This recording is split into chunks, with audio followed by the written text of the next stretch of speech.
अस्सलाम वालेकुम, welcome back to my channel Cook Book. आज की हमारी रेसिपी है white chocolate chip cookies. White chocolate chip cookies बनाने के लिए हमें चाहिए होंगे 2 अदद अंडे। मैं यहाँ पे 2 स्मॉल साइज़ के अंडे ले रही हूँ। अगर अंडे बड़े हैं तो 1 या 1.5 अंडे से इसके लिए काफ़ी होगा इस रेसिपी के लिए। उसमें हम शामिल करेंगे आधा कप सफ़ेद sugar, 1/4 cup brown sugar, 1 teaspoon vanilla essence और हम इसको अच्छी तरह से मिक्स कर लेंगे बीटर की मदद से।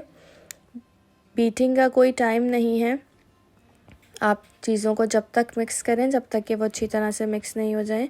1/4 कप उसमें हम घी शामिल करेंगे या बटर भी शामिल कर सकते हैं। इसको दोबारा मिक्स करेंगे। फिर इसमें ऐड करेंगे 2 टेबल स्पून कोको पाउडर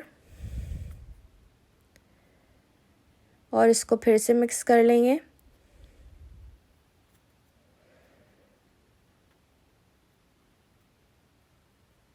उसके बाद हम इसमें डालेंगे 1 टीस्पून बेकिंग पाउडर। दोबारा से हम इसको मिक्स कर लेंगे। अब मैंने इसमें डाली है 100 ग्राम वाइट चॉकलेट चिप।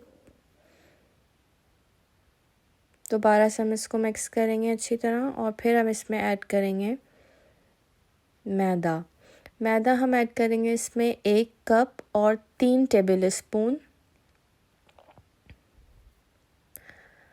और इसको एक दफ़ा में एक साथ नहीं डालेंगे। पहले मैंने 1 कप मैदा डाला है, उसको मिक्स किया है, उसके बाद दोबारा 3 टेबल स्पून मैदा ऐड किया है और उसके बाद हम इसको अच्छी तरह से इसकी डो बना लेंगे।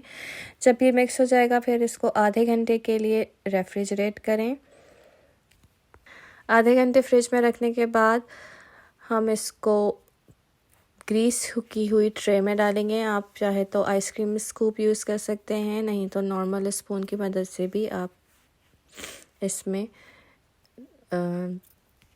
बेक कर सकते हैं इस तरह। इसको हमें बेक करना है 180 डिग्री सेंटीग्रेड पे 25 मिनट के लिए प्री हीटेड ओवन में। ओवन को पहले से गर्म कर लें और 20 से 25 मिनट में आपकी ये कुकी आराम से तैयार हो जाते हैं। अगर आपको रिटन रेसिपी चाहिए तो वो वीडियो के एंड में रेसिपी की ऐड है, आप वहाँ से देख सकते हैं। अगर आपको हमारी वीडियोस पसंद आती हों तो उसे लाइक और शेयर करना मत भूलें और हमारे चैनल को सब्सक्राइब ज़रूर करें। Thank you.